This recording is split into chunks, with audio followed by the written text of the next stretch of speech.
Hallelujah, praise the Lord, praises to Jesus. Yuhanna अपनी पत्री में लिखते हैं, बहुत से भरमाने वाले जगत में निकल आए हैं, इसलिए अपने विषय में चौकस रहो कि जो परिश्रम हमने किया है उसको तुम गंवा न दो।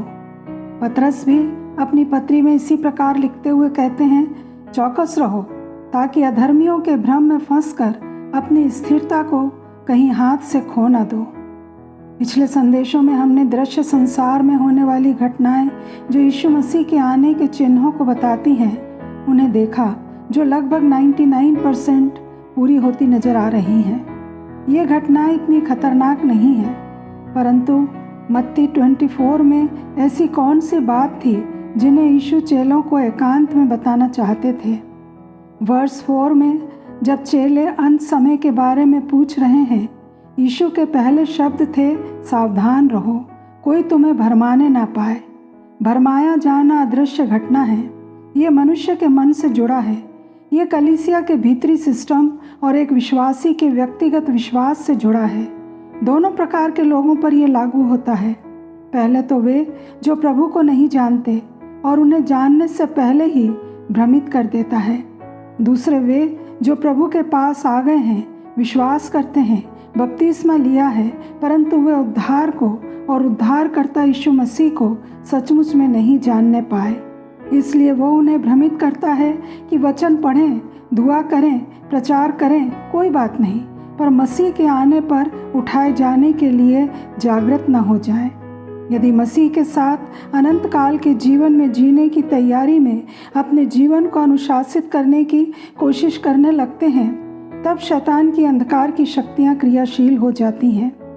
पहला तीमुथियुस 4:1 में लिखा है, परंतु आत्मा स्पष्टता से कहता है कि आने वाले समयों में कितने लोग भरमाने वाली आत्माओं और दुष्ट आत्माओं की शिक्षा पर मन लगाकर विश्वास से बहक जाएंगे।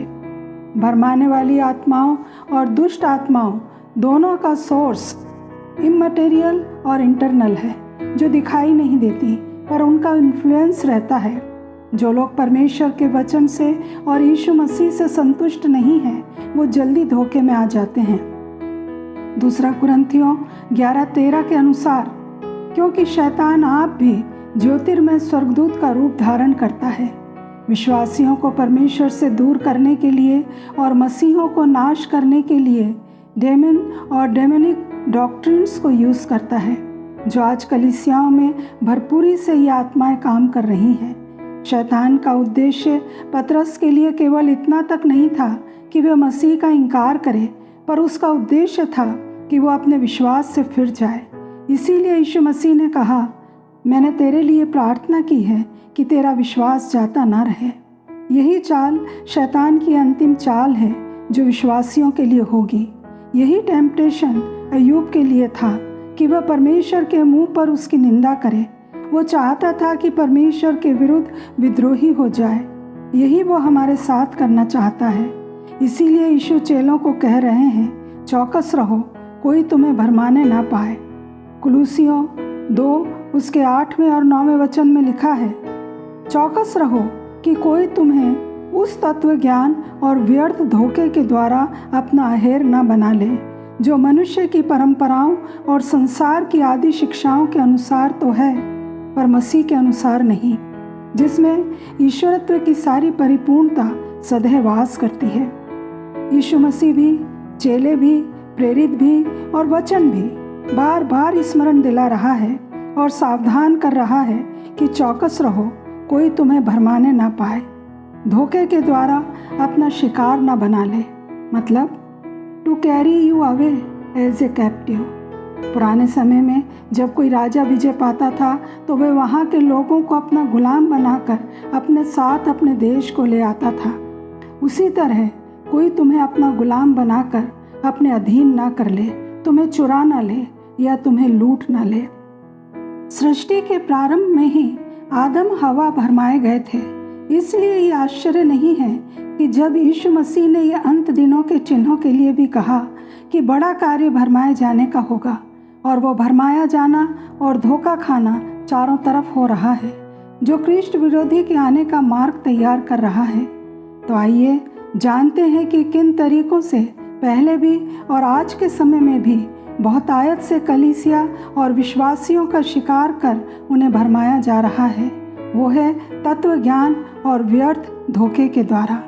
तत्व ज्ञान परंपराई मत दृश्य घटना नहीं है। मन को सही सिद्धांत पर खड़े होने में वो रुकावट पैदा करती है, अर्थात अपनी खुद की फिलॉसफी, अपने खुद की डॉक्ट्रिन्स, अपने नियम, अपनी इम्पोर्टेंस, जिस पिक्चर में परमेश्वर कहीं भी शामिल नहीं किए जाते। ह्यूमनिस्टिक फिलॉसफी मूर्खतापूर्ण है जो सच्चाई को अस्वीकार करती है। ये मत किसी के दिमाग में उन बातों को छोड़ देता है, उनमें से निकलना बहुत कठिन हो जाता है। जंगली पेड़ की जड़ ज़्यादा गहरे में जाती है जबकि अच्छे पेड़ की नहीं। परिणाम ये होता है कि अगुए और प्राचीन जो चुने जाते हैं उनमें परमेश्वर का भय नहीं है और ना ही वचन के अनुसार चाल चलन।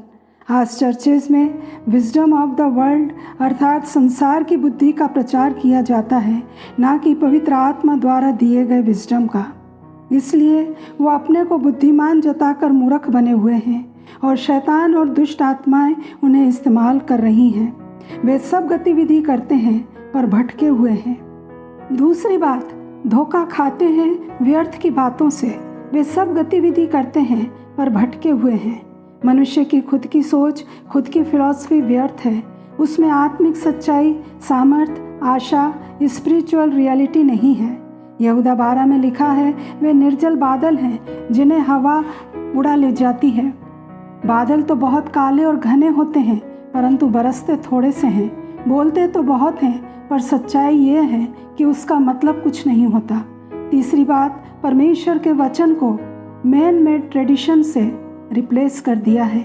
आत्मिक जीवन में आगे बढ़ने की बजाय आदि शिक्षाओं की ओर, परंपराओं, रीति रिवाजों की ओर बढ़ते जा रहे हैं। इसे नहीं छूना, उसे नहीं खाना, इस दिन आराधना करना है, आराधना का समय बस इतना होना है, इस कलीसिया में जाना है, उस कलीसिया के लोग इस कलीसिया में नहीं आ सकते। मसीह को छोड़ इन बातों की ओर फिरते जा रहे हैं।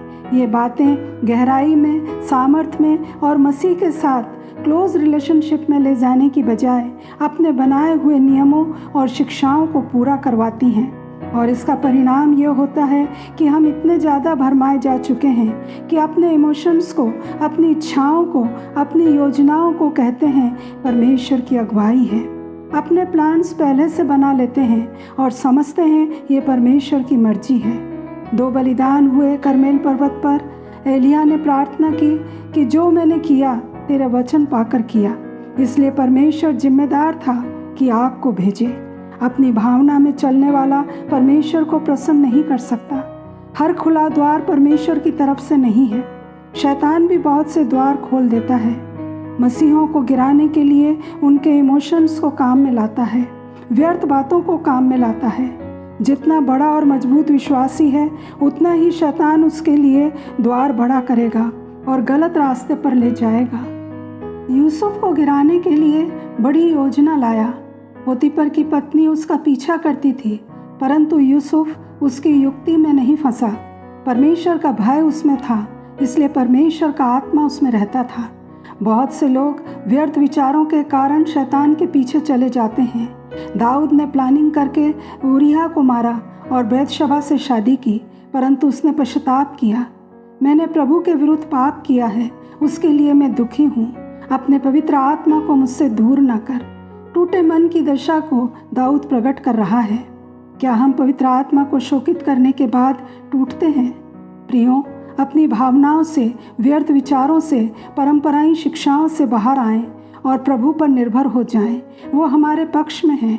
गलती करने पर भी वो हमें छोड़ेगा नहीं, परंतु पछतावा का एटीट्यूड हम में होना है। पछतावा परमेश्वर को प्रसन्न करने का प्रयास है।